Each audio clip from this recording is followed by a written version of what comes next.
এতিয়া আহিছে আমি উপদেশৰ যিখিনি আছে আলোচনা কৰোঁ। শুনিও ক সভাসদ তৃতীয় স্কন্ধৰ পদ, বুজিও ক ভক্তিৰ নিৰ্ণয়, সগুণ ভকতি যত কৰিতাংক পৰিহাৰ, নিৰ্গুণক কৰি আশ্ৰয়।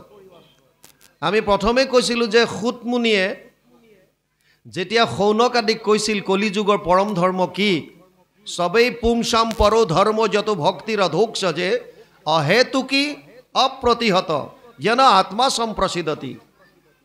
প্ৰথমটো চৰ্ত দিছিল অহেতুকি, হেতু থাকিব নোৱাৰিব, নিষ্কাম। আৰু দ্বিতীয়টো হৈছে অপ্ৰতিহত, নিৰন্তৰ। নিষ্কাম আৰু নিৰন্তৰ এই দুটা শব্দ কৈছিল। এতিয়াও আহি পেলাই সেইটোৱে ক'লে কবিয়ে, কি বুলি ক'লে যে সগুণ ভকতি যত কৰিতাংক পৰিহাৰ, নিৰ্গুণক কৰিও আশ্ৰয়। দেখা কেন কৃপা কৰি আপুনি কহন্ত হৰি, ভকতিৰ কৰি নানা ভাগ, এতেকে নিৰ্গুণ ভক্তি ধৰিওক দৃঢ় কৰি, তেবে ঈশ্বৰক পাইবা লাগ।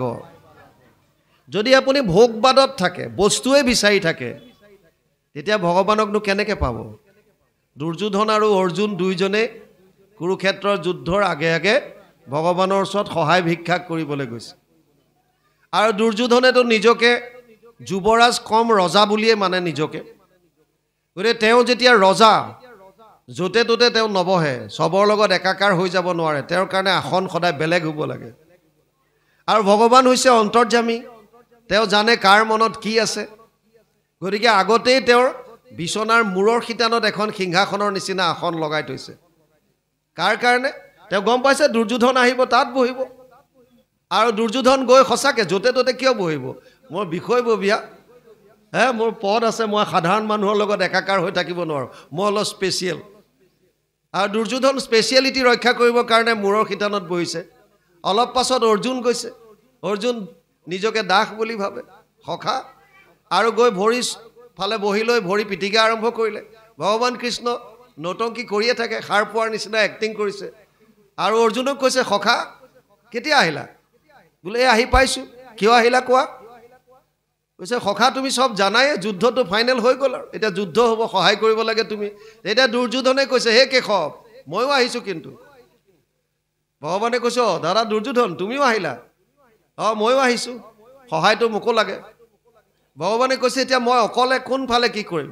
ঠিক আছে হ'ব, এফালে মোৰ এক অক্ষয়হিনী নাৰায়ণী সেনা থাকিব, অস্ত্ৰে শস্ত্ৰৰে সুসজ্জিত, আৰু এফালে মই নিৰস্ত্ৰ, মই অস্ত্ৰ নুঠাওঁ, প্ৰয়োজন সাপেক্ষে ৰথৰ সাৰথি হ'ম। কিন্তু যিহেতু মই প্ৰথম অৰ্জুনক দেখিলোঁ, সেইকাৰণে মই অৰ্জুনক সুধিম।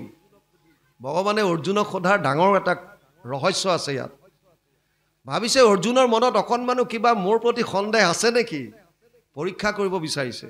আৰু অৰ্জুনেও কৈছে, সখা মোক পৰীক্ষা কৰি কিয় চাইছা? মোকতো তোমাক লাগে, তোমাৰ একো বস্তু নালাগে মোক। আমিবিলাকে মাত্ৰ ভগৱানৰ পৰা বিচাৰোঁ, ইটো দিয়া সিটো দিয়া সিটো দিয়া, গতিকে ভগৱানক আমি পোৱা নাই।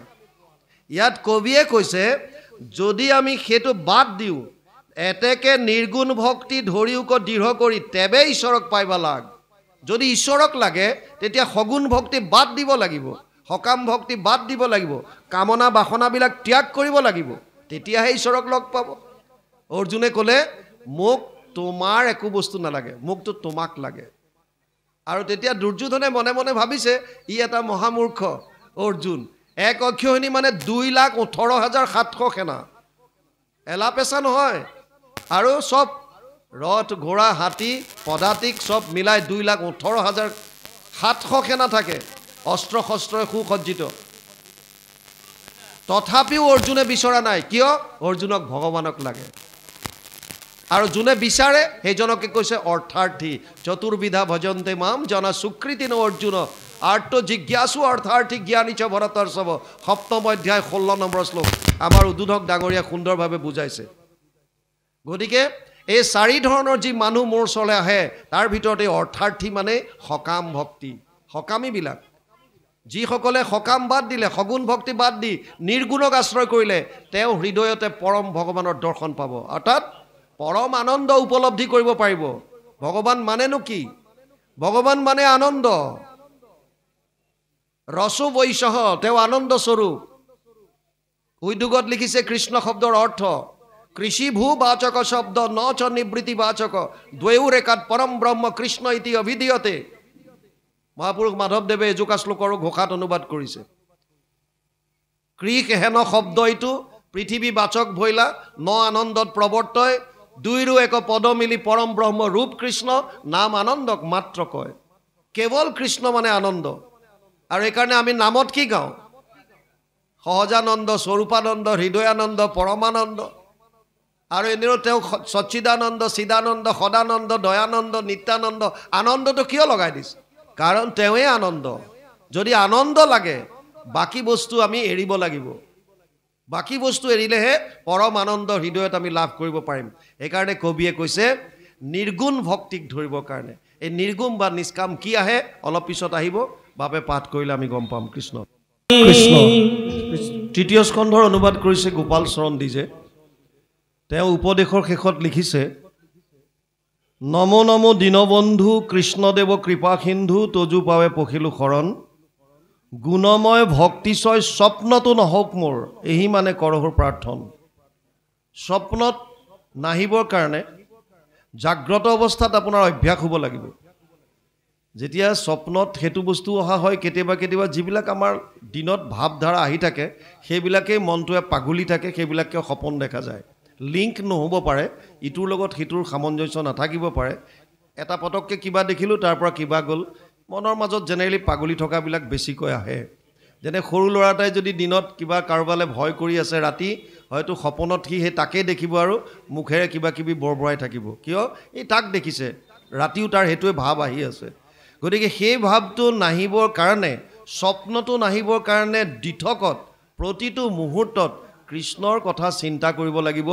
নিষ্কামভাৱে ইয়াত কৈছে এতিয়া কিন্তু তজু পদে নতি একান্ত সপ্ৰেম ৰতি ৰৌক মোৰ নৌকা নকাম যাতে তোমাৰ চৰণত মোৰ একান্ত ভক্তি থাকে আৰু বাকী যাতে কোনো বস্তুৰ প্ৰতি মোৰ বেলেগ কৰ্মৰ প্ৰতি মন নাযায় সেইটোকে কামনা কৰি সমজ্যাৰ যতজন হওক মাধৱক মন ডাক চাৰি বোলা ৰাম ৰাম বুলি এইটো অধ্যায় ইমানতে সামৰিছে এতিয়া আহিছে নিৰ্গুণ ভক্তিৰ কথা বদতি কপিল হৰি শুনা মহাসতী একবিধ মাত্ৰ পুনু নিৰ্গুণ ভকতি জ্ঞানে কৰ্মে তীৰ্থে ব্ৰতে নকৰিয়া মন সুদৃঢ় বিশ্বাসে লৈও মোহত শৰণ নিৰ্গুণ ভক্তি কাক কৈছে জ্ঞানে কৰ্মে তীৰ্থে ব্ৰতে নকৰিয়া মন সুদৃঢ় বিশ্বাসে লৈও মোহত শৰণ কপিল ভগৱানৰ অংশ কৃষ্ণৰ একান্ত শৰণ লোৱাৰ কথা কৈছে কাক বাদ দি জ্ঞান কৰ্ম তীৰ্থ ব্ৰত বৈকুণ্ঠ প্ৰয়াণৰ প্ৰাক মুহূৰ্তত উদ্ধৱক কৈছে হে উদ্ধৱ মোৰ ওচৰলৈ আহিবলৈ তিনিটা বাট আছে মাৰ্গ আছে তিনিটা যোগ তায়ময়ী প্ৰোক্তা নৰনম শ্ৰেয় বিধিচ্ছয় জ্ঞানম কৰ্মম চ ভক্তিম চ না উপায় অন্য অস্তি কুত্ৰাচিত যোগ ত্ৰায়ময়ী প্ৰোক্তা তিনিটা মাৰ্গ দিছে কি তিনিটা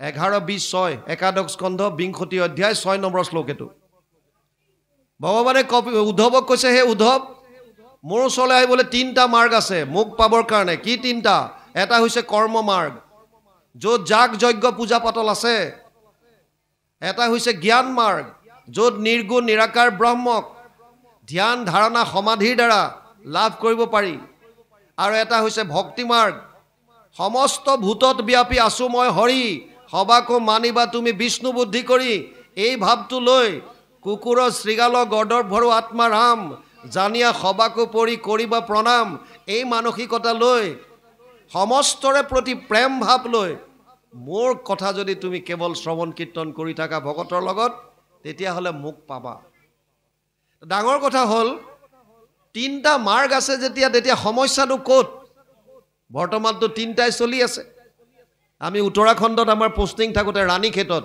এতিয়াও আছে হিমালয়ত বহুতো ঋষিমুনিয়ে তপস্যা কৰি আছে আমাৰ এবাৰ মই বিহাৰত পোষ্টিং থাকোঁতে ছত্তীশগড়ত ৰিক্ৰুটমেণ্টৰ কাৰণে গৈছিলোঁ আৰু ৰিক্ৰুটমেণ্টৰ কাৰণে যাওঁতে বাটত এক ৰাতি অমৰকণ্টক বুলি জেগা এটাত আছিলোঁ য'ত মাৰ্কেণ্ডেয় আশ্ৰম আছে য'ৰ পৰা নৰ্মদা নদী ওলাইছে পিছদিনা ৰাতিপুৱা আমি যেতিয়া তাৰ পৰা গৈছোঁ পুনৰ কনভয় লৈ তেতিয়া দেখা পালোঁ এজন ঋষিয়ে হাতটো ওপৰলৈ উঠাই তেওঁ ধ্যানমগ্ন হৈ আছে থিয় হৈ আছে আৰু আমি ৰৈ পেলাই সুধিলোঁ এজনক এই যে ওপৰলৈ হাতটো দাঙি থকাৰ ৰহস্য কি কি তেওঁ ক'লে যে 6 বছৰ ধৰি তেওঁ হাতটো তললৈ নমোৱা নাই 6 বছৰ হ'ল হাত এটা ওপৰলৈ দাঙি ধ্যানমগ্ন হৈ আছে এতিয়াও আছে ধ্যান কৰি আছে মানুহে নিৰ্গুণ নিৰাকাৰ ব্ৰহ্মক পাবৰ কাৰণে কিন্তু ভগৱান কৃষ্ণই উদ্ধৱক কৈছে জ্ঞান কৰ্ম ভকতি কহিলো কৰি ভেদ ভকতি পৰম পন্থ দিলো পৰিছেদ সিদ্ধান্ত দিছে ভক্তিৰ কথা কিয় বাকি দুটা কিয় আঁতৰালে আৰু ভগৱানে অৰ্জুনক কৈছে সমু অহম সৰ্বভূতেষু নামে দেশ অস্তি না প্ৰিয় নৱম অধ্যায় 29 নম্বৰ শ্লোক গীতা অৰ্জুনক কৈছে হে অৰ্জুন মই সকলোৰে কাৰণে সমান কাৰো প্ৰতি মোৰ বেয়া ভাৱ নাই দেশ ভাৱ নাই আৰু কোনো মোৰ অতি প্ৰিয় নহয় মই সকলোৰে কাৰণে সমান যদি সমান সকলোৰে কাৰণে তেতিয়াহ'লে কৰ্ম মাৰ্গ আৰু জ্ঞান মাৰ্গ দুটানো আঁতৰাই কিয় দিলা কেৱল ভক্তি বুলি কিয় ক'লা ভগৱান আমাৰ লগত ভগৱানৰ সম্বন্ধ কি সম্পৰ্ক কি অৰ্জুনক কৈছে পিতা সমস্য জগতো মাতা ধাতা পিতামহ বেদ্যম পবিত্ৰ ওংকাৰ ঋক সাম যজুৰে বচ সপ্তম নৱম অধ্যায় 17 নম্বৰ শ্লোক গীতা অৰ্জুনক কৈছে হে অৰ্জুন মই সমস্তৰে পিতা ময়ে মাতা মই পিতামহ বেদৰ ওংকাৰ মই প্ৰণৱ বুলি যাক কয় ঋগবেদ সামবেদ যজুৰ্বেদ মই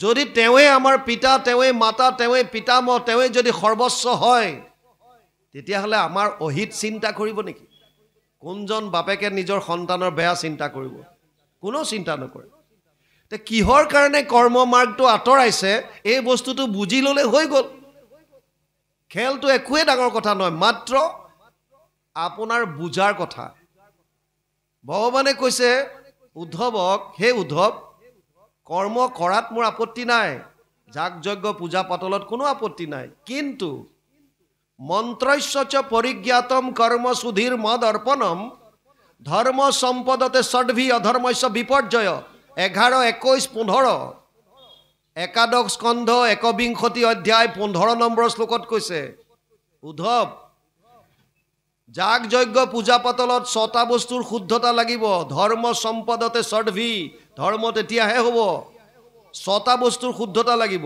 স্থান কাল পাত্ৰ দ্ৰব্য মন্ত্ৰ ক্ৰিয়া যদি যাগ যজ্ঞ পূজা পাতলত 6টা বস্তুৰ কোনোবা এটাটো যদি ছিদ্ৰ ৰৈ যায় তেতিয়াহ'লে যাজকৰ বিপৰ্যয় ঘটিব পাৰে যাজক যিজনে আয়োজন কৰিছে পুৰোহিতৰ কথা কোৱা নাই যিজনে যজ্ঞ কৰে তেওঁৰ একো নহয় যিজনে কৰাইছে সেৱকী তেওঁলোকৰ বিপৰ্যয় ঘটিব পাৰে স্থান কোন জেগাত যজ্ঞ কৰিব জনকাদি ৰজাই 12 বছৰ নিজে হাল বাইছিল যজ্ঞস্থলী তৈয়াৰ কৰিবৰ কাৰণে সময় কোনটো সময়ত যজ্ঞ হ'ব তাত পাত্ৰ দ্ৰব্য যিবিলাক আনিছে বৰ্ণাশ্ৰম ধৰ্মৰ দ্বাৰা আনিছে নে নাই বৈদিক পন্থ অনুসাৰী আৰু আটাইতকৈ ডাঙৰ কথা মন্ত্ৰ উচ্চাৰণ শুদ্ধ হৈছে নে নাই যদি মন্ত্ৰত খেলিমেলি হয় তেতিয়াও যাজকৰ বিপৰ্যয় ঘটিব পাৰে সেইকাৰণে আৰু আপোনালোকে চাওক প্ৰথমে 28,000 ঋষি মুনি যি বেদত প্ৰধান তেওঁলোকে 1000 বছৰ যজ্ঞ কৰি একো ফল নাপালো বুলি ভাগৱত আৰম্ভ কৰিছে কৰিলোহ যজ্ঞ আখি সহস্ৰ বছৰ হোম ধুমে ধূম্ৰ বৰ্ণ ভৈলা কলেবৰ যিটো কৰ্ম কৰোৱাত নাহিকে বিশ্বাস আপোনাৰ আয়ুষ কৰিলো ব্যৰ্থে না তো আমি কোৱা নাই ভাগৱতে কৈছে শৌনক আদি 28,000 ঋষি যি বেদত পাৰ্গত তেওঁলোকে স্বীকাৰ কৰিছে গতিকে কিহৰ কাৰণে কৰি থৈ গ'ল যুগ ধৰ্মৰ ফালৰ পৰা কলি যুগত এটো বৰ সম্ভৱ নহয় আমাৰ স্মৃতি শক্তি নাই বুদ্ধি নাই হিমানখিনি বস্তু আমি প্ৰপাৰলি কৰিব নোৱাৰো সেইকাৰণে কৰ্ম মাৰ্গটো আঁতৰাই থৈছে যদি সুবিধাজনক মাৰ্গ এটা আছে মোৰ দেউতাই 3 কিলোমিটাৰ 4 কিলোমিটাৰ খোজকাঢ়ি গৈ পেলাই ধৰি লওক তেতিয়া চেনি আনিছিল কেৰাচিন তেল আনিছিল পাছত গাঁৱে গাঁৱে কণ্ট্ৰোলৰ দোকান দি দিলে আপোনাৰ ঘৰৰ ওচৰতে কণ্ট্ৰোলত দোকানত আপুনি চেনি পাইছে কেৰাচিন তেল পাইছে আপুনি ক'ব নেকি যে মোৰ দেউতাই 3 কিলোমিটাৰ দূৰৰ পৰা আনিছিল পৰম্পৰা আছে মই তাৰ পৰাই আনিম এইটো কেনেকুৱা পৰম্পৰা আপুনি যেতিয়া এতিয়া সহজ সুগম বস্তুটো পাইছে, কাষতে পাইছে, সেইটো লওক। আপোনাৰতো ফলটোহে খাব লাগে। আপুনি গছ গন্তি কৰি কি কৰি আছে? ফল যিটো পাইছে খাওক, কাষতে পাইছে, সেইটোৱে বস্তু। দেউতাই ইমান দূৰৰ পৰা আনিছিলে, মই কাষতে পাইছোঁ, ইয়াতে ল'লোঁ, সহজ আৰু সুগম।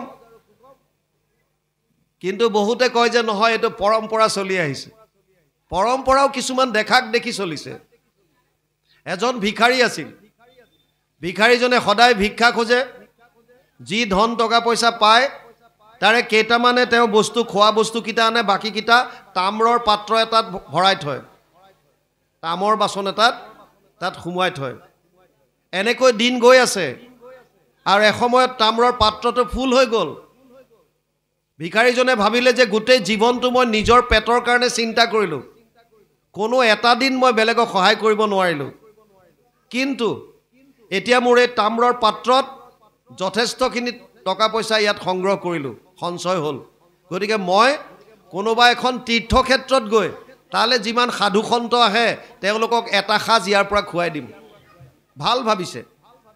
আৰু সেই বুলি ভাবি তাম্ৰৰ পাত্ৰটো লৈ তেওঁ গংগাৰ পাৰত থকা এখন তীৰ্থক্ষেত্ৰত গ'ল। এতিয়া তাত যোৱাৰ পাছত এটা সমস্যা আহি গ'ল। আমাৰ মানুহৰ ভাৱ আছে যে গংগাত স্নান কৰিলে পবিত্ৰ হ'ব। তেওঁ ভাবিছে মই গংগাত স্নান কৰিম, কিন্তু সমস্যা আহিল, ধনৰ পাত্ৰটো, তাম্ৰৰ পাত্ৰটো ক'ত থ'ব? অকলে গৈছে। যদি তাম্ৰৰ পাত্ৰটো যদি নদীৰ পাৰত থৈ যায় তেতিয়া কোনোবাই পালে লৈ গুচি যাব। এতিয়া কি কৰিম কি নকৰিম চিন্তা কৰি ভাবিলে যে বালিতে এটা গাঁত খান্দো, খান্দি পেলাই তামৰ পাত্ৰটো মই তাতে ঢাকি থৈ পেলাই স্নান কৰি আহিম। সেই বুলি বালিতে গাঁত এটা খান্দিলে, খান্দি পেলাই তামৰ পাত্ৰটো তাতে থৈ ওপৰত বালি দি দিলে। এতিয়া সমস্যা এটা আহিল আকৌ। চিন্তা কৰিছে মই গা ধুই অহাৰ পাছত বতাহ মাৰিলে বালিখিনি যদি মিলি যায়, এতিয়া মই কোন জেগাত আছে একুৰেট কেনেকৈ গম পাম? চিনি নাপাব। গতিকে চিন দিবৰ কাৰণে সি বালি অলপৰ ঢেপি এটা বনালে, বালি অলপ গোট খুৱাই দিলে তাত, আৰু দেখাত এটা শিৱলিংগৰ দৰে হৈ গ'ল, আৰু গা ধুবলৈ গ'ল। এটা সমস্যা আহিল যে এটা যাম বুলি কৈছে। বহুতৰ আমাৰ থাকে নহয়, তই যদি তীৰ্থক্ষেত্ৰত স্নান কৰিবলৈ যাৱই আৰু মোৰ হৈও তাত এটা ডুব মাৰিবি। লগৰ ভিখাৰী কেইবাজনেও কৈ পঠিয়াইছে।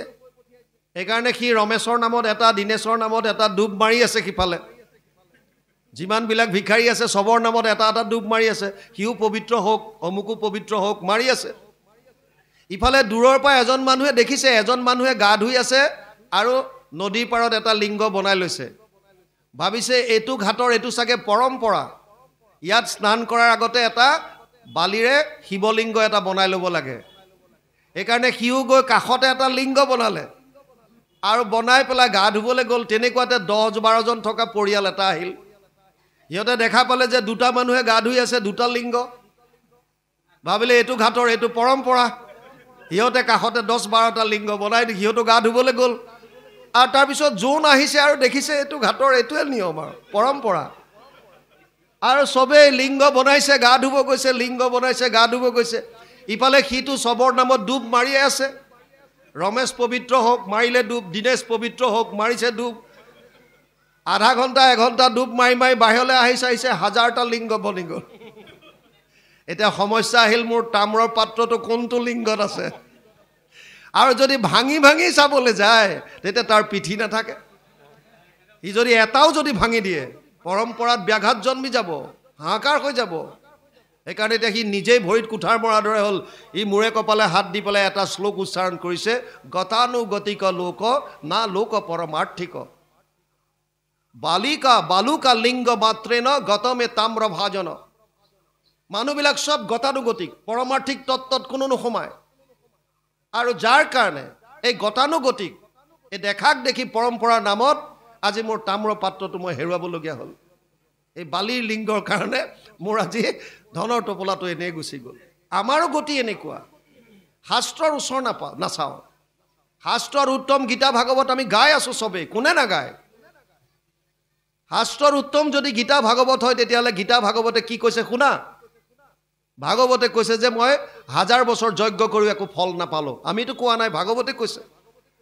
ভাগৱতত কৈছে যে 6টা বস্তু শুদ্ধ লাগিব, ধৰ্ম সম্পদতে ষডভি অধৰ্মস্য বিপৰ্যয়, বিপৰ্যয় বুলি লিখা আছে। আমিতো কোৱা নাই, ভাগৱতে কৈছে। 11, 21, 15 একাদশ স্কন্ধ 120 অধ্যায় 15 নম্বৰ শ্লোক। গতিকে ভগৱানে কৰ্মকাণ্ডটোক আঁতৰাই দিলে। এতিয়া হওক জ্ঞান মাৰ্গ। জ্ঞান মাৰ্গত নিৰ্গুণ নিৰাকাৰ ব্ৰহ্মক উপাসনা কৰা। 4টা বস্তুৰ প্ৰথমতেই লাগে এলিজিবিলিটি। আপুনি যোগ্যতা হ'বৰ কাৰণে জ্ঞান মাৰ্গত যাবলৈ 4টা মিনিমাম কোৱালিফিকেশ্যন লাগে। শান্ত দান্ত তিতিক্ষা উপ্ৰতি। প্ৰথম হৈছে মনৰ ওপৰত সংযম, দ্বিতীয় হৈছে ইন্দ্ৰিয়ৰ দমন, তৃতীয় হৈছে বিষয়ৰ ওপৰত উঠিব পৰা, আৰু এটা হৈছে সহনশীলতা গুণ। এই 4টা কোৱালিটি যাৰ আছে সেইজনহে জ্ঞান মাৰ্গত যাব পাৰে। কিয়? সহনশীলতা গুণেই যদি নাই, গৰম ঠাণ্ডা যদি সহ্য কৰিব নোৱাৰে, তেতিয়াহ'লে জংঘলত গৈ বছৰ বছৰ ধৰি কেনেকৈ তপস্যা কৰিব? নিৰ্গুণ নিৰাকাৰ ব্ৰহ্মকটো একেলগে পটককেতো পাই নাযায়, বহু বছৰ কৰিব লাগিব। তাকো বহু বছৰ কৰাৰ পাছতো পায় নে নেপায় তাৰো গেৰেণ্টি নাই। আপুনি ঘৰ দুৱাৰ বাদ দি গৈ হিমালয়ৰ ওপৰত হওক, ঘন জংঘলৰ মাজত হওক। মই 92ত যেতিয়া SSBত ভৰ্তি মোৰ হৈছে, আমাৰ এটা ট্ৰেইনিং আছে জংঘল এক্সাৰচাইজ বুলি কয়। জংঘল এক্সাৰচাইজত আগতে থিয়ৰিত শিকায়, জংঘলত যদি আপোনাক এৰি দিয়ে অকলে, আপুনি কেনেকৈ নিজক জীয়াই ৰাখিব, ছাৰ্ভাইভ। তাত কি কি খাব পাৰি, কি কি নোৱাৰি, কোনবিলাক বস্তু পয়জনাছ হয়, কোনবিলাক বস্তু খাব পাৰি, আগতে তাৰ ট্ৰেইনিং হয় প্ৰপাৰ। তাৰপিছত জংঘলত এৰি দিয়ে। এনেকৈ 93ত জংঘল এক্সাৰচাইজ এটাত আমাক জম্মু কাশ্মীৰৰ এখন অৰণ্যত এৰি দিছিল। আৰু আমিবিলাক জংঘলত ঘূৰি থাকোঁতে জংঘলৰ মাজৰ এটা গুহা এটাৰ সন্মুখত মই বুঢ়া মানুহ এজনক লগ পাইছিলোঁ। আৰু বুঢ়া মানুহজনক লগ পাই মই সুধিছিলোঁ যে আপুনি এই জংঘলৰ মাজত অকলে অকলে কি কৰি আছে গুহাটোত? মানুহজনে মোক কৈছিল যে এই গুহাটোত এজন ঋষিয়ে 12 বছৰ তপস্যা কৰিছিল, বহুখিনি সিদ্ধি লাভ কৰিব পাৰিছিলে, কিন্তু সমাধিত ব্ৰহ্মক সাক্ষাৎ কৰাৰ ঠিক প্ৰাক মুহূৰ্তত এজনী ছোৱালীৰ সংস্পৰ্শত আহিল আৰু তাৰ সম্পূৰ্ণ সিদ্ধি শেষ হৈ গ'ল, তপস্যা ভংগ হ'ল। মই ক'লোঁ সোমাই চাব পাৰিমনে? ক'লে যে ঘোৰ অন্ধকাৰ। বোলে মোৰ চাবলৈ ইচ্ছা আছে অকণ। তেওঁ পোহৰ এটাৰ ব্যৱস্থা কৰিলে, কিবা এডাল এনেকুৱা জ্বলাই লৈ গৈছিল ভিতৰলৈ আৰু দেখুৱালে মোক টুল এখনত সেই ঋষিজনৰ ফটোখন আছে, তাৰ সন্মুখতে ধূপ ধূনা দিয়াৰ চিনটো আছে। তাৰমানে ধূপ ধূনা জ্বলাই তাতে তেওঁ সেৱা শুশ্ৰূষা চাগে কৰি থাকে। মই চালোঁ মেলিলোঁ, আহিলোঁ। জংঘল এক্সাৰচাইজ শেষ হওঁতে যেতিয়া ওলাই আহিলোঁ, কাষৰ গাঁও এখনত সুধিছিলোঁ যে এনেকুৱা গুহা এটাৰ সন্মুখত মানুহ এজন পালোঁ, মোক কৈছিল 12 বছৰ তপস্যা কৰিছে, এতিয়াও এনেকৈ তপস্যা কৰেনে? তেওঁ মোক জানিব দিছিল যে আপোনাক চব সত্য কৈছে যিজনে কৈছে, এটা কথা মাত্ৰ লুকুৱাইছে। কিটো? যিজন ঋষি বুলি বুঢ়া মানুহে কৈছিল, ঋষিজন আন কোনো নহয় সেইজনে। তেওঁৱে 12 বছৰ তাত তপস্যা কৰিছিল। তাৰমানে এতিয়াও কৰে মানুহে, কিন্তু যে সফল হ'ব পাৰিব তাৰ কোনো গেৰেণ্টি নাই। আৰু যদি সমাধিত ব্ৰহ্মক সাক্ষাতো কৰে, তাৰ উদাহৰণ ব্যাসদেৱ। ব্যাসেতো সমাধিত ব্ৰহ্মক সাক্ষাৎ কৰিছে, তথাপিতো কি হৈছিল? উগুল থুগুল চিত্ত নাহি সুখ শান্তি, নজানন্ত কৃষক মনত গুণী গান্তি। অধুমুখে বসি আছে হুয়া নিশ বদ, সেই বেলা তৈতে আহি মিলিলা নাৰদ। প্ৰথম স্কন্ধত আছে। তাৰমানে জ্ঞান মাৰ্গ অতি কষ্টকৰ। 1 নম্বৰ কথা, যিটোৰ কাৰণে ভগৱান কৃষ্ণই অৰ্জুনক কৈছে ক্লেশ অধিক তৰস্তেচাম অব্যক্ত অশক্ত চেতসা অব্যক্ত হি গতিৰ দুখম দেহবদ্ভিৰ অবাপ্যতে। 12 অধ্যায় 5 নম্বৰ শ্লোক গীতা। হে অৰ্জুন, জ্ঞান মাৰ্গ অতি কষ্টকৰ। আমি দেহাভিমানৰ কাৰণে এই জ্ঞান মাৰ্গটো বৰ সহজ খাদ্য নহয়। আৰু সেইকাৰণে কৰ্ম মাৰ্গ আৰু জ্ঞান মাৰ্গ দুটা ছাইড কৰি ভক্তি মাৰ্গ দিলে, য'ত কেৱল ভগৱন্তৰ নাম লৈ পেলাই আমি এই সংসাৰ নৌকা পাৰ হৈ যাব পাৰোঁ। কিমান সহজ। ভাগৱতত কৈছে কলৌ দোষ নিধে ৰাজন অস্তিহি এক মহান গুণ, কীৰ্তনা দেৱ কৃষ্ণস্য মুক্ত সংগ পৰম ব্ৰজেত। 12:351। 12 স্কন্ধ 3 অধ্যায় 51 নম্বৰ শ্লোক।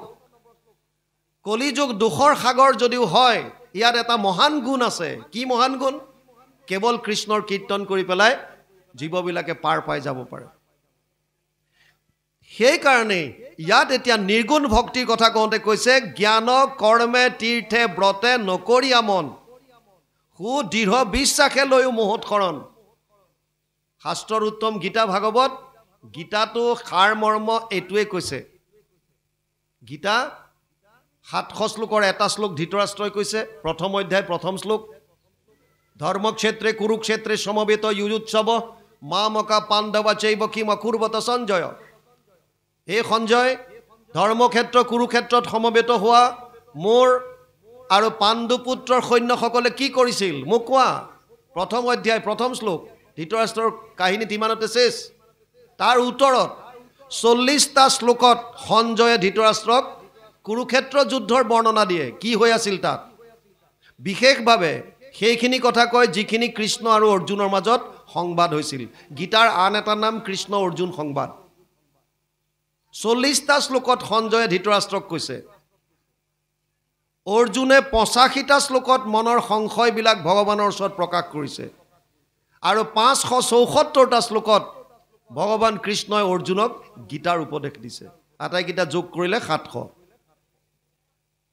ভগৱানে প্ৰথমতে অৰ্জুনৰ শংকা নিৰাকৰণ কৰিছে, যি প্ৰশ্ন কৰিছে তাৰ উত্তৰ দিছে।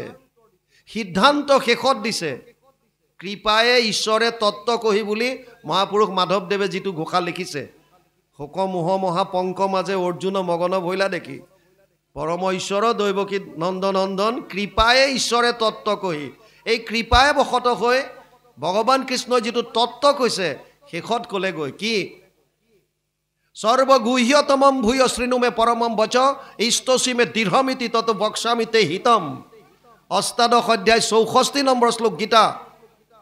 হে অৰ্জুন, এতিয়া মই গোপনীয়ৰ পৰা গোপনীয় কথাটো তোক কম, শুন। কি কৈছে, সৰ্বধৰ্মান পৰিত্যাজ্য মাম একম শৰণম ব্ৰজ অহম ত্ব সৰ্ব পাপেভ্যো মোক্ষয়িষ্যামি মা শুচ।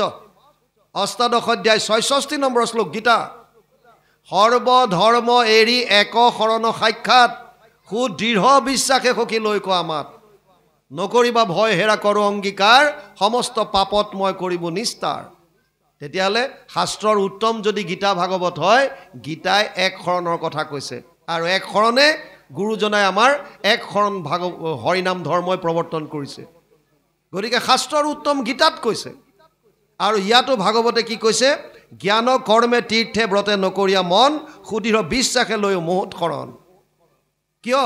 কাৰণ কৃষ্ণই হৈছে আনন্দ, আৰু আমাক জীৱক আনন্দ লাগে। যদি আমি আনন্দ বিচাৰোঁ তেতিয়াহ'লে কৃষ্ণৰ বাহিৰে বেলেগত আনন্দ নাপাওঁ। এই তত্ত্বটো বুজি লওক, চিধা কথা। আপুনি ধন টকা পইচা পুত্ৰ পৰিবাৰ ঘৰ দুৱাৰ ব্ৰহ্মলোক পৰ্যন্তও যদি পায়, তথাপিও আপুনি সেইটো আনন্দ কেতিয়াও পাব নোৱাৰে। ব্ৰহ্ম ভুৱনা লোক পুনৰাৱৰ্তিন অৰ্জুন মামুপেত্যতু কৌন্তেয় পুনৰ্জন্ম ন বিদ্যতে। অষ্টম অধ্যায় 16 নম্বৰ শ্লোক গীতা। হে অৰ্জুন, ব্ৰহ্মলোক পৰ্যন্তও যদি জীৱ যাব পাৰে তাৰো পুনৰাৱৰ্তন আছে, সিও মায়াৰ পৰা হাত সাৰিব নোৱাৰে।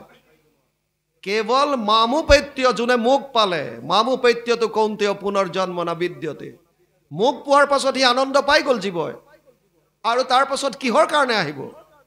আপুনি যিটো আনন্দৰ খোজত আছে, যিটো আনন্দৰ আপুনি বিচাৰি পেলাই ঘূৰি আছে অতদিন অত বছৰ কিমান জন্ম, এই আনন্দ যেতিয়া পাই যাব আৰু কিহৰ কাৰণে আহিবলগীয়া আছে? কি লাগে? আমি নোপোৱাৰ কাৰণে আহি আছোঁ, কামনা বাসনা এই আনন্দটো নোপোৱাৰ কাৰণে হৈ আছে। আজি 1 লাখ পাইছে, আনন্দ পোৱা নাই, আৰু 1 লাখ লাগে। এজন মানুহ ৰাতিপুৱা ঘৰৰ পৰা ওলাইছে, গেটখন খুলিছে, এটা বেগ দেখা পাইছে, ক'লা বেগ এটা পৰি আছে। বেগটো অকণমান চেইনডাল খুলি চাইছে, ভিতৰত গোটেই নোট ভৰি আছে, আৰু পটাপট উঠাই লৈ আহিল ভিতৰলৈ। আহি পেলাই পৰ্দা চৰ্দা চব টানি দুৱাৰ মাৰি ঘৈণীয়েকক মাতিছে, এইফালে আহা। কি হ'ল? এই বেগত আজি টকাই টকা, আৰু গন্তি কৰিবলৈ 2টা লাগি গ'ল। গন্তি কৰিলে পুৰা 99,500 টকা ওলাল।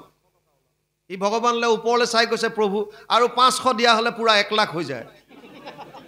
আমাৰ তৃষ্ণা তেনেকুৱাই, আমি সন্তুষ্ট কোনোদিন নহওঁ, আৰু যদি 500 এটা দিয়া হ'লে পুৰা 1 লাখ হৈ যায়। আমাৰ মন সেয়া। তাৰমানে আমি তাত যিটো আনন্দ পাইছোঁ, 99,500 পাওঁতে আনন্দ পাইছোঁ, কিন্তু সেইটো আনন্দটো আমি ছেটিছফাই হ'ব পৰা নাই। তাৰমানে সেইবিলাক বাকী যিমান বস্তু হওক, যত যিমান পাইছে আপুনি অট্টালিকাত ৰাখক আপোনাক, আপুনি তাতো এই যিটো আনন্দ জীৱই বিচাৰিছে সেইটো নাপায়। কিয়? আনন্দ যিজন বস্তু ভগৱান, সেইজনক নোপোৱালৈকে জীৱ সন্তুষ্ট হ'ব নোৱাৰে। য'ৰ পৰা আহিছোঁ তালৈ যাবই লাগিব, তাৰ বাহিৰে গতি নাই। এই জন্মত মানক, আপুনি আগৰ আৰু 100 জন্ম 1000 জন্মৰ পিছত মানক, কৃষ্ণ ভক্তি বিনে জীৱৰ গতি নাই। সেইকাৰণে ইয়াত বৰ সুন্দৰভাৱে কৈছে, আৰু লগতে কৈছে মোৰ গুণগণক শ্ৰৱণে তেতিক্ষণ নিষ্কামে মোহত যায় নিমজয় মন। ভগৱানৰ যেতিয়া শ্ৰৱণ কীৰ্তন কৰি থাকিম, বিষয়ৰ প্ৰতি মানুহৰ বৈৰাগ্য ভাৱ আহে। কেনেকৈ চাওক, গুৰুজনাই নৱবিধ ভক্তিৰ ভিতৰত শ্ৰৱণ কীৰ্তনক মুখ্য কৰিছে। যদ্যপি ভগতি নৱবিধ মাধৱৰ শ্ৰৱণ কীৰ্তন আত সন্ত শ্ৰেষ্ঠতৰ। কিয়? আপোনাক কোনোবা এজনে যদি ভাল লাগিছে বুলি কয়, বাপজন আজি বৰ ধুনীয়া হৈ লাগিছে আপোনাক, দিনে দিনে দেখোন ধুনীয়াটো হৈ গৈ আছে, লাগিলে ফূৰ্তি আহিয়ে গ'ল আৰু যদি বেয়াকৈ ক'লে তেতিয়া দুখ লাগে, খং উঠে। কিয়? সাধাৰণ শব্দবিলাক যেতিয়া আমাৰ কাণত সোমায়, আই এগৰাকীয়ে ধুনীয়া কাপোৰ এযোৰ যেতিয়া বিয়ালৈ সাজি কাচি যায়, কোনোবাই যদি কৈ দিয়ে বা বৰ ধুনীয়া লাগিছে দেই, হৈ গ'ল আৰু। বিয়াত কি খুৱাইছে কি বুৱাইছে পিছৰ কথা। কাৰণ কাপোৰযোৰৰ প্ৰশংসা কৰি দিয়াৰ লগে লগে মই সুখ হৈ গ'লোঁ। কাৰণ আমাৰ সুখ দুখৰ চাবি কাঠি আমি বেলেগক দি থৈছোঁ। বৰ ইণ্টাৰেষ্টিং কথা। আমি আমাৰ সুখ দুখৰ চাবি কাঠি বেলেগৰ হাতত দি থওঁ। ই যোনফালে চাবি পকায়, যদি ইচ্ছা কৰিছে মোক দুখ দিবলৈ, সি মোক বেয়াকৈ কৈ দিলে মই দুখী হৈ গ'লোঁ। যদি মোক সুখ দিব বিচাৰিছে, সি মোক ভালকৈ কৈ দিব, মই সুখী হৈ যাম। কিয়? এইবিলাক আমাৰ অজ্ঞানতা। আমি বেলেগৰ দি থৈছোঁ। সাধাৰণ গ্ৰাম্য কথা শুনাৰ পাছতো আমাক প্ৰভাৱিত কৰে। কৰ্ণৰ ভিতৰেদি আমাৰ যেতিয়া হিয়াত প্ৰৱেশ কৰে, এটা ৰসায়নৰ সৃষ্টি হয়, কেমেষ্ট্ৰি এটাৰ সৃষ্টি হয়। আৰু যদি সেই ৰসায়ন যদি আমাৰ অনুকূল হয়, আমি বিচৰা ধৰণে হয়, তেতিয়াহ'লে আমি ফূৰ্তি পাওঁ, সুখ লাগে। আৰু যদি আমি বিচৰা ধৰণৰ নহয়, প্ৰতিকূল যদি হয়, তেতিয়া আমি দুখ অনুভৱ কৰোঁ, ক্ৰোধ উঠে আমাৰ। সাধাৰণ কথাবিলাকে যদি আমাক প্ৰভাৱিত কৰিব পাৰে, তেতিয়াহ'লে ভাগৱতটো তেনেও বাংময় মূৰ্তি প্ৰত্যক্ষ বৰ্ততে হৰি সেৱাত শ্ৰৱণাত পথত দৰ্শনাত পাপনাশিনী। পদ্মপুৰাণ উত্তৰখণ্ড ভাগৱত মহাত্ম্য 3য় অধ্যায় 62 নম্বৰ শ্লোক। ব্যাসদেৱে কৈছে ভাগৱত ভগৱান কৃষ্ণৰ বাংময় মূৰ্তি। কৃষ্ণ বাণী ৰূপে শব্দ আকাৰে বিৰাজমান হৈ আছে, প্ৰতিটো শব্দ কৃষ্ণময়। সাধাৰণ কথা আপোনাৰ কৰ্ণৰ ৰন্ধ্ৰইদি ভিতৰলৈ গ'লে যদি প্ৰভাৱিত কৰিব পাৰে, তেতিয়াহ'লে কৃষ্ণময় শব্দবিলাক যেতিয়া ভিতৰত যাব, তেতিয়াহ'লে নকৰাকৈ থাকিবনে?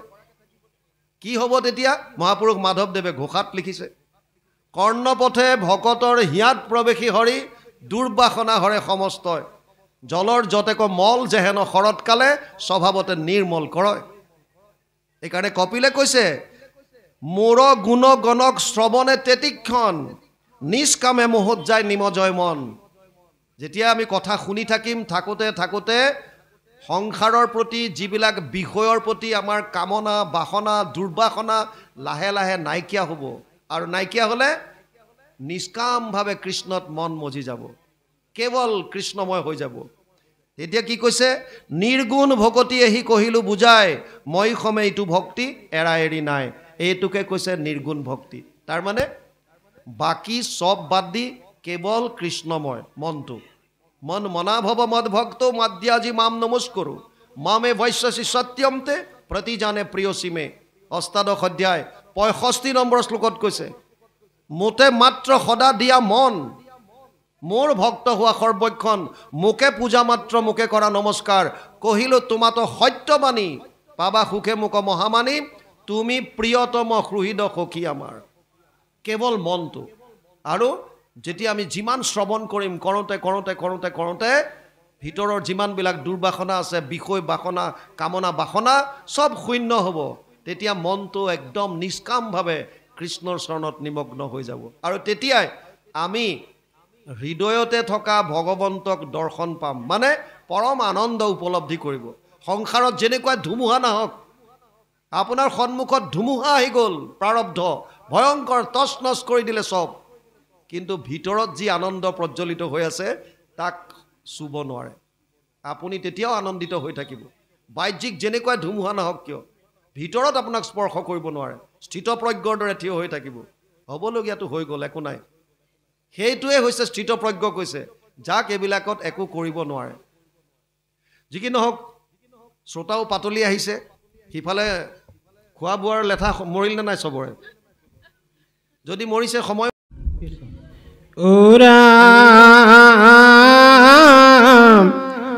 শুনিলা নৰ নাৰী জীৱৰ নিকাৰ আমি সবই দুখে ফুৰবাৰ বাৰ আৱে তাক তোৰি বাক কৰিও পায় সাধু সংগে ৰাম ৰাম গায়ো সদায় তেবে যমযাতনানি কাৰ পৰিহৰি বিষ্ণুৰ ভুৱনে চলি যাইবা ৰংগ কৰি হে প্ৰভু কৰা কৃপা অধমক মুক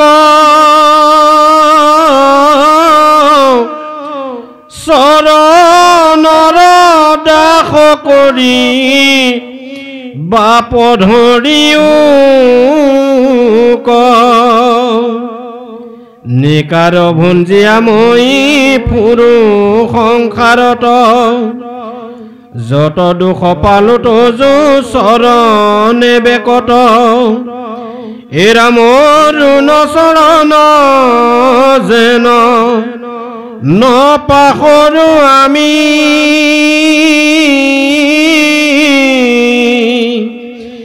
এভূহি অনুগ্ৰহ কৰিও কছামি কৃষ্ণ কপিল দেৱহূতিৰ ভক্তি যুগৰ মূল যিটো তত্ত্ব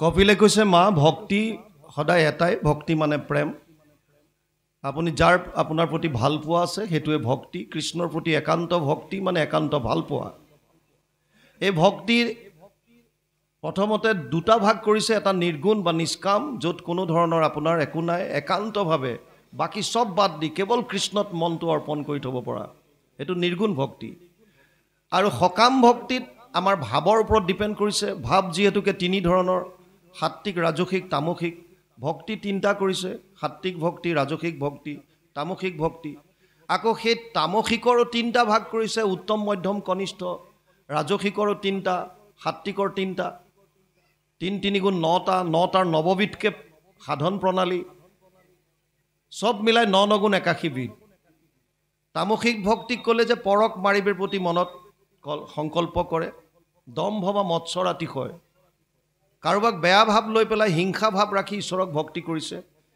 দম্ভালি কৰিবৰ কাৰণে বা মৎসৰ ভাৱ ৰাখি বেয়া বেলেগক ঈৰ্ষা মৎসৰ এইবিলাক ৰাখি এইটো হৈছে তামসিকত আহিছে ৰাজসিক ভক্তিত আহিছে কেৱল বিষয়ৰ আশা ইটো লাগে সিটো লাগে যশ বিচাৰে ঐশ্বৰ্য বিচাৰে আৰু সাত্বিকত কৈছে যে মোৰ পাপ নাশ হওক বুলি ভগৱানে মোক ভাল পাওক বুলি আৰু নহ'লে মোৰ কৰ্তব্য বুলি মানুহৰ জন্ম পালোঁ যেতিয়া এই জন্মটো সফল কৰাটো মোৰ কৰ্তব্য শাস্ত্ৰৰ মতে চলাটো মোৰ কৰ্তব্য আৰু শাস্ত্ৰই কৈছে কলি যুগত পৰম ধৰ্ম হৈছে কেৱল কৃষ্ণ নাম সেইকাৰণে মই ঈশ্বৰত ভক্তি কৰাৰ বাহিৰে মোৰ কোনো গতি নাই এই সত্যটো উপলব্ধি কৰি যদি কৃষ্ণৰ চৰণত একান্তভাৱে শৰণ হৈছে তাৰ পাছতে কপিলে মাকক ক'লে যে মই সমস্ত প্ৰাণীত আছোঁ ব্যাপ্তমান হৈ গতিকে সকলোকে দান মান মৈত্ৰ আৰু অভিন্নান্য চক্ষুৰ দ্বাৰা